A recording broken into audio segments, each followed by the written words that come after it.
Series തുടങ്ങി main ഹീറോസിന്റെയും വില്ലൻസിന്റെ ഒക്കെ മാസൊക്കെ കണ്ട് അത്രയും നാൾ വരെയും അവരുടെയൊക്കെ ഒരു സാഡ് ക്യാരക്ടറും ഒരു കോമാളിയുമായിരുന്ന ഒരുത്തൻ ഫോർത്ത് ഗ്രേഡ് നിഞ്ച വാറിൽ 5 വില്ലേജസിലെ 5 കാഗേസും 8000 ഷിനോബീസും പഴയ റീ അനിമേറ്റഡ് ഹൊക്കാഗേസ് അടക്കം എല്ലാവരും മാദ്ര ഉച്ചിഹയെ പോലെ one of the most powerful 10 tail ജിൻജുരിക്കയോട് ഏറ്റുമുട്ടാൻ പെടാപ്പാട് പെടും. ഈവൻ നായകനായ നറൂട്ടോ പോലും പരാജയപ്പെട്ട ആ സമയത്ത് ഈ മനുഷ്യൻ അസാൾട്ടായിട്ട് വന്ന് മാദ്രയുടെ കൂടെ ഫൈറ്റ് ചെയ്യാമെന്ന് പറയുവാണ്.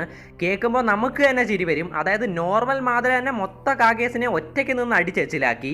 എന്നാൽ ഇപ്പോ അയാളാണെങ്കിൽ ഡബിൾ മടങ്ങ് പവർഫുൾ ആണ്. അങ്ങനെയുള്ള ഒരുത്തനെ പോയി ഈ മണ്ടൻ എന്ത് ചെയ്യാനാണ് എന്ന് എല്ലാവരും അണ്ടർ എസ്റ്റിമേറ്റ് ചെയ്ത സമയത്ത് ആ ഫൈറ്റിന്റെ എൻഡില് മരിക്കാറായി കിടന്ന ആ മനുഷ്യനെ നോക്കി ബാധിച്ചത്ത അവസ്ഥയിലുള്ള മാദ്ര ഉച്ചിഹ ഒരു ഡയലോഗ് പറയുന്നുണ്ട്. ഞാൻ മാദ്ര ഉച്ചിഹ, ഇവിടെയുള്ളവരിൽ ഏറ്റവും ശക്തിശാലി നീ തന്നെയാണെന്ന് പ്രഖ്യാപിക്കുന്നു. അതിലൂടെ അത്രയും കാലം വെറും ഒരു സൈഡ് ക്യാരക്ടറും കോമാളിയുമായിരുന്നവൻ ഫാൻസിന് മുന്നിൽ രാജാവാവുകയായിരുന്നു.